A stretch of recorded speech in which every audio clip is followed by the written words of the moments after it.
जय गुरुदेव। जय गुरुदेव। जय गुरुदेव। जय गुरुदेव नाम किसका। जय गुरुदेव नाम किसका। प्रभु का पावन नाम। प्रभु का पावन नाम। जय गुरुदेव।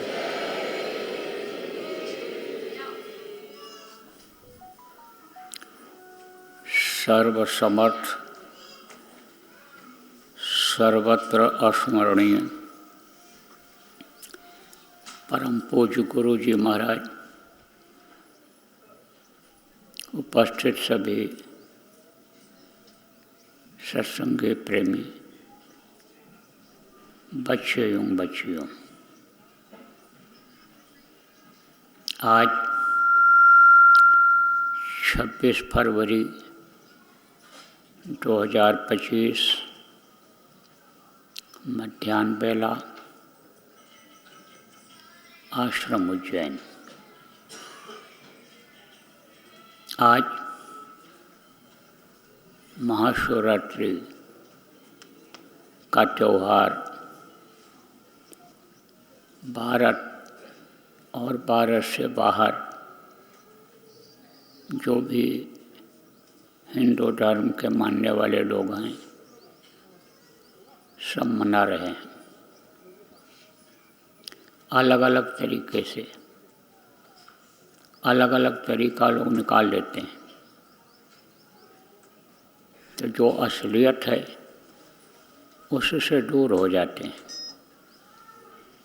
आज कोई शिव के विवाह कर रहा है, झांकी सजा रहा है, बारात लेकर जा रहा है, कोई शिवलिंग के ऊपर अच्छा दूध और बेलपत्र धतूरा चढ़ा रहा है। उसी में अपनी अपनी भक्ति लोग दर्शा रहे हैं। भक्ति अच्छा होता है, धार्मिक भावना अच्छी होती है, लेकिन जब धर्म को धारण कर लिया जाता है और धर्म किया जाता है, तब तो उसका लाभ मिलता है। और धर्म को समझ नहीं पाते। धर्म के नाम पर जब धर्म करते हैं या अपने नाम के लिए जब धर्म करते हैं, तो उससे लाभ नहीं मिल पाता है। यही देवता जिनको पूजा पाठ करके अनुष्ठान करके खुश किया जाता है, यही जब नाराज हो जाते हैं तो दुख देने लग जाते हैं। शंकर जी कौन हैं? शिव जी कौन हैं? जो इस सृष्टि के रचयिता हैं, सृष्टि के मालिक हैं, जो धरती आसमान हवा पानी और प्रेमियों हमारे आपके शरीर के मालिक हैं, उनके छोटे पुत्र हैं। इनको संहार का काम दिया गया है, लेकिन ये अवघड़दानी भी कहलाते हैं, क्योंकि जब ये खुश हो जाते हैं तो देने में कोई कमी नहीं रखते हैं। मुँह मांगा चीज़ें लोगों को मिल जाती हैं, लेकिन जब इनका दर्शन हो जाए, इनसे मुलाकात हो जाए, साक्षात्कार हो जाए, तो वो कैसे होगा? जो रास्ता गुरु महाराज ने ध्यान लगाने का और इनकी आवाज़ सुनने का, भजन करने का हमको आपको प्रेमियों बताया है, उनके बाद जो आप नए लोग हो, आपको बताया गया, इससे दर्शन मिलता है। और अंदर में जो दर्शन मिल जाएगा, अंदर में उनको खुश कर लिया जाएगा, तब वो कोई चीज़ की कमी नहीं रखेंगे। लेकिन दुनियादारों को इस चीज़ का पता नहीं है, इसलिए वो तो कुछ दिखावे का और कुछ ऐसे भाव भक्ति में, भावनाओं में, यानी पूजा पाठ लोग करते हैं, उसका फल नहीं मिलता है, निष्फल जाता है। जैसे मान लो कि लड़का पढ़ता है और पास नहीं हो पाया, नंबर अच्छे नहीं आए, कोई जानकारी नहीं हो पाई, तो उसका स्कूल जाना, पढ़ना लिखना वो बेकार हो जाता है, निष्फल हो जाता है, और फिर वो दुख झेलता है, आगे तरक्की नहीं कर पाता है। इसी तरह से धार्मिक भावना तो बहुत जग रही है, धार्मिक लोग बहुत हो रहे हैं, लेकिन लोगों की जो तकलीफ़ें हैं वो बढ़ती चली जा रही हैं। कारण उसका यही है कि चंडी अपना काम कर रही है, लोगों के सिर पर बैठ करके, और लोगों की बुद्धि खराब कर दे रही है, खान पान खराब कर दे रही है। चंडी तो अभी देखो क्या करिश्मा दिखाएगी। चंडी को मामूली मत समझो। जो अपने को बहुत ज़्यादा धनी मानी कहलाते हैं और परिश्रम करके ज़िंदगी भर का धन इकट्ठा किया, वो तो मिनटों में ख़त्म करेगी। बड़े बड़े राजनेता, चाहे देश के हों चाहे विदेश के हों, वो जो अपने को हीरो कहते हैं, वही आपको जीरो दिखाई पड़ेंगे। ऐसा वो काम करा देगी, बुद्धि ही भ्रष्ट करा देती है। अब बुद्धि भ्रष्ट क्यों करा पाती है? कारण उसका यही होता है कि न तो उनकी आत्मा अपना अनुरूप देख पाती है, अपने अंदर पावर ला पाती है, और न शरीर उनका इस लायक रहता है कि कोई भी पूजा पाठ करो तो ये खुश हो जाएं।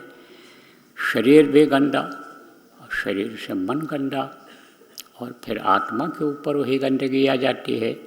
तो इस चीज़ को आप सब लोगों को आज समझने की ज़रूरत है।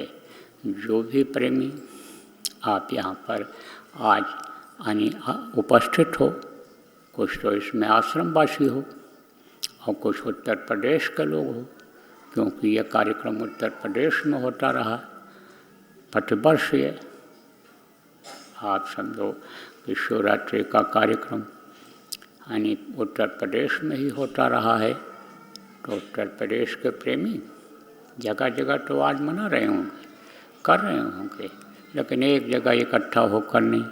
तो आप कुछ उत्तर प्रदेश के लोग यहाँ आ गए कि चलो भाई वहीं मनाएंगे। कुछ को खबर लग गई कि भाई हर त्यौहार की तरह से उज्जैन आश्रम पर यानी ध्यान भजन होगा, प्रार्थना होगी। तो आज आपको इस चीज़ को समझना है कि दिखावे का कोई काम मत करो। आप जो भी करो वो नेकी करो, अच्छा भी काम करो अपने समझ से। तो कहते हैं दरिया में डालो, उसकी इच्छा मत करो आप। और हमेशा सजग रहो, हमेशा होशियार रहो कि हम कहीं फंस न जाएं, हम कहीं अटक न जाएं, हम कहीं लुट न जाएं। इस चीज़ का आप जितने भी नामदानी हो सब लोग ध्यान रखो। और जो भी आपके समाज का नियम है, मर्यादा है, उसका पालन करो। हम ये नहीं कहते हैं कि आपके जो त्यौहार हैं इन त्योहारों को न मनाओ। हम ये नहीं कहते हैं कि कोई राम राम ही बोल देता है तो जिद न पकड़ो कि हम जय गुरुदेव ही बोलेंगे, चलो भाई राम राम जय गुरुदेव बोल दो। कहने का मतलब ये है कि विरोध किसी से मत करो, लेकिन कहने में मत आओ, किसी के बहकावे में किसी के मत आओ। मत ये सोचो कि जय गुरुदेव नाम हमारा भला नहीं करेगा, फ़ायदा हमारा नहीं करेगा, और अगर कहीं आपको बोलने से फ़ायदा नहीं हुआ, सुकून नहीं मिला, शांति नहीं मिली, तो आपको इस चीज़ को समझना चाहिए कि भाई हमारे कर्म कहीं से आ गए और वो गंदे कर्म हमारे भाव नहीं बनने दे रहे हैं। इसलिए अपने कर्मों को देखो कि हमारे कर्म खराब तो नहीं हो रहे हैं, संगत के रीति नीति इसके खिलाफ तो हम नहीं जा रहे हैं। इसलिए हमेशा इस चीज़ का प्रेमियों ध्यान रखो। देखो जैसे आज जैसे मैंने आपको बताया कि लोग धतूरा चढ़ाते हैं, किसको? शिवलिंग को। पौराणिक कथाओं में मिलता है कि आज के दिन ही शंकर जी का जब लोग नहीं देख पाने लग गए, मलिनता आ गई, युग बदला, तब भाव बनाए रखने के लिए, श्रद्धा बनाए रखने के लिए शिवलिंग प्रकट हुई थी। तो शिवलिंग पर लोग क्या चढ़ाते हैं? धतूरा। क्या चढ़ाते हैं? भांग।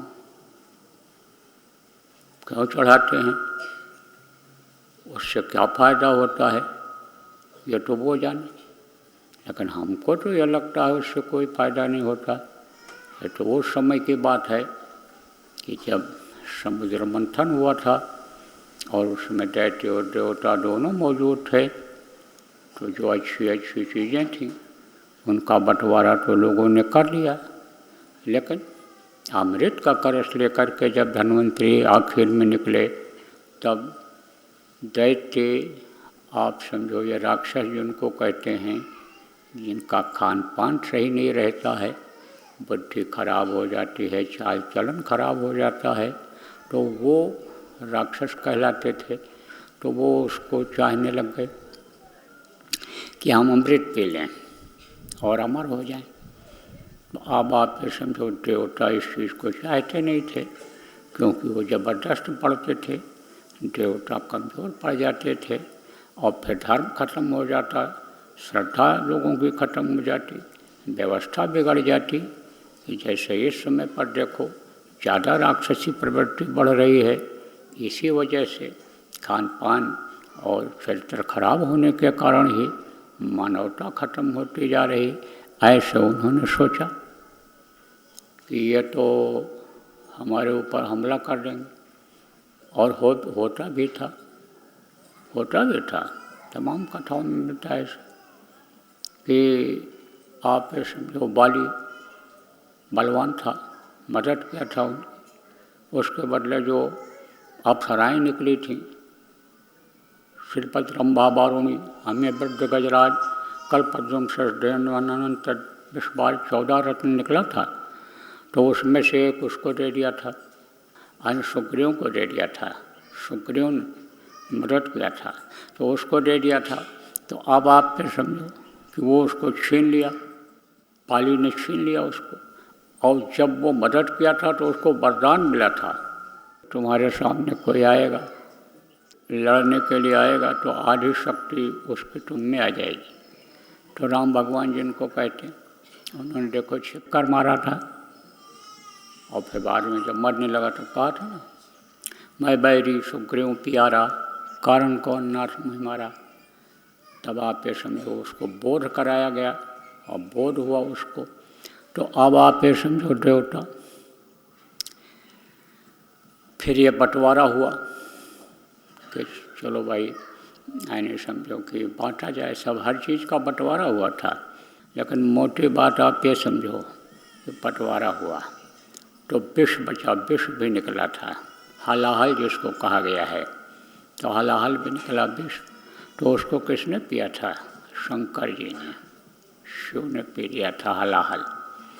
अब आप ये समझो कि पर ही रखा, अब लेकिन ऊपर असर करने लग गया।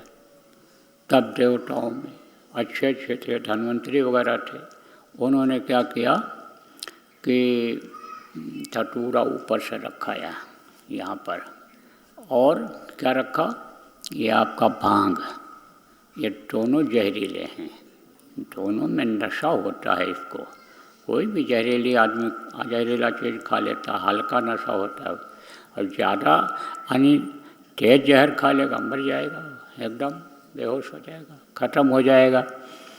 तो समझो कि उस समय की बात है।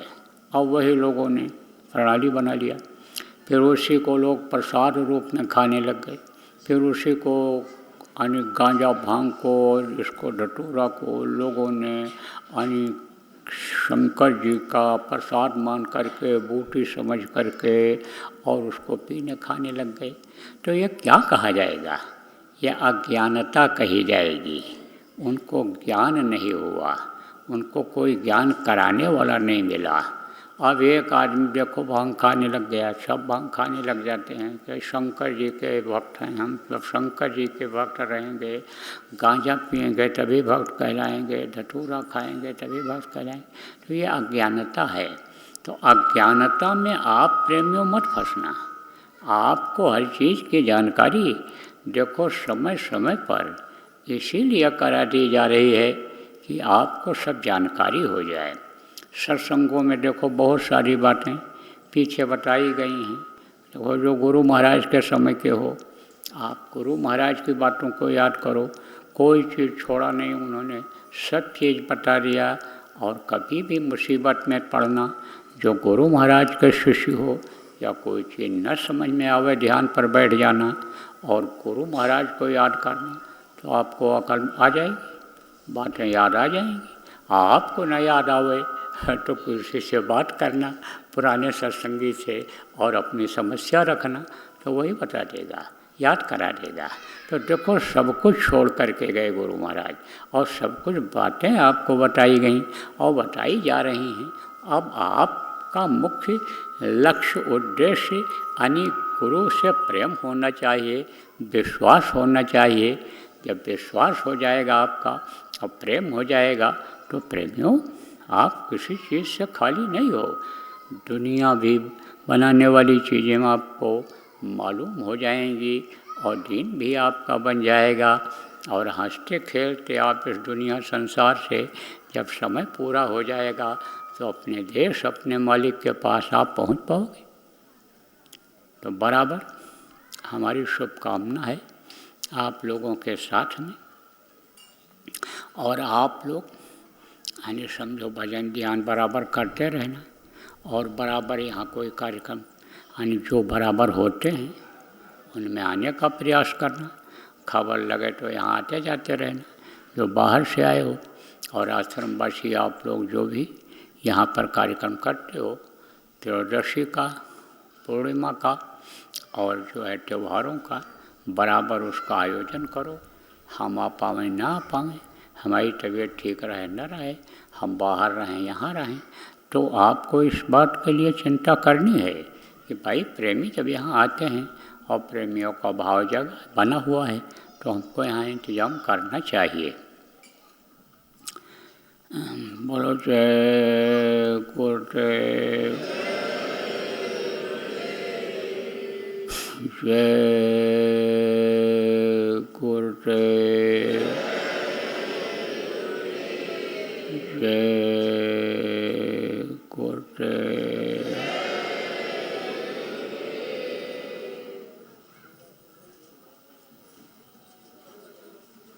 जय गुरुदेव, जय गुरुदेव, जय गुरुदेव, जय जय गुरुदेव।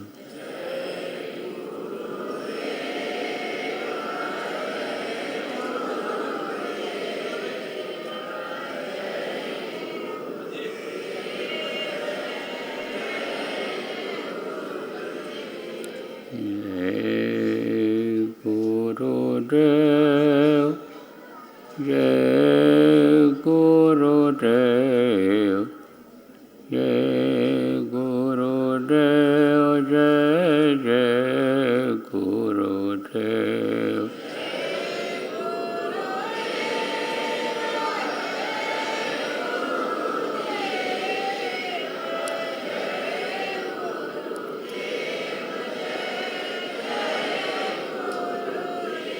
देख लो, समझ लो, एक बार फिर से समझ लो। शंकर जी दाता दयाल हैं, शिव जी जिनको कहते हो, और शिव जी ही श्रृंगार करता है। तो आप ये समझो जब ये खुश रहेंगे तब आपको देंगे। जब ये पवन देवता खुश रहेंगे, पृथ्वी देवता खुश रहेंगे, आकाश देवता और ये आपके जल देवता, ये सब जब देवता खुश रहेंगे तो ये आप धन धान्य से पूर्ण कर देंगे। और यही नाराज जब होंगे तो तरह तरह की तकलीफ़ें लाएंगे, चाहे वो धरती हिले, चाहे भूकंप आवे, और चाहे तूफान आवे, चाहे बाढ़ आवे, ये तकलीफ़ देंगे आपको। इसलिए इनका जो नियम है उसका सबको पालन करने की ज़रूरत है। और शिव जी को जब श्रृंगार करना होगा तो जैसे अलार्म बजता है ऐसे वो डमरू बजाएंगे, और डमरू सबको सुनाई पड़ेगा। अब वो डमरू किस तरह का होगा, आप कोई कहने को न रह जाओ कि हमने तो डुगडुगे वाला डमरू नहीं सुना। डमरू इसी तरह से बजेगा कि तेज आवाज़ें होंगी और चिंगारियाँ निकलेंगी, और जहाँ वो चिंगारी गिरेगी वहीं चाहे गांव हो और चाहे आदमी हो, चाहे जानवर हो, चाहे धरती हो, चाहे खेत खलिहान हो, वो नष्ट हुआ दिखाई पड़ेगा आपको। आवाज़ होगी और धरती हिलेगी, उसमें बहुत जाएंगे। आप तो समझ लो, चाहे ये जो लड़ाई करने के लिए, मरने मिटने के लिए तैयार हैं, चंडी उनके सिर पर सवार हो गई और बुद्धि भ्रष्ट कर दिया तो वो एटम बम, परमाणु बम और ये टोप और ये क्या क्या जो बना रखा है, इसकी आवाज़ें सुनाई पड़ेंगी। तो समझ लेना कि अब डमरू बजने लग गया, विनाश का फिर तांडव होगा। शिव तांडव किसको कहते हैं? आप इस चीज़ को अभी सब लोग नहीं समझते हो। कहते तो हो शिव तांडव होगा। शिव तांडव में कोई नाच गाना नहीं होगा, कोई बाजा इस तरह का मस्ताना नहीं बजेगा जैसे लोग बजाते हैं, ऐसा नहीं बजेगा। शिव तांडव जब होगा तब गुहार मचेगी, जिसको अल्लाह तौबा कहते हैं, जिसको बप्पा दादा भैया जब मुसीबत आती है लोग चिल्लाते हैं, उस तरह का शिव तांडव होगा। इसलिए हमेशा होशियार रहने की ज़रूरत है। चाहे आप सत्संगी हो, चाहे आप सत्संगियों के रिश्तेदार हों, और चाहे आपके पड़ोसी हों, प्रेमियों इस बात को बताओ कि जो देवताओं का नियम है, वेद में जो धर्म लिखा हुआ है कि धर्म यह है, इस धर्म का सब लोग पालन करो। और उस धर्म की वृक्ष के नीचे, उस धर्म रूपी वृक्ष के नीचे सब लोग खड़े हो जाओ, उस छाया में हो जाओ, नहीं तो तपन महसूस होगी। इस बात को भी आप सब लोग प्रचार प्रसार करके लोगों को बताते रहो। बोलो जय गुरुदेव।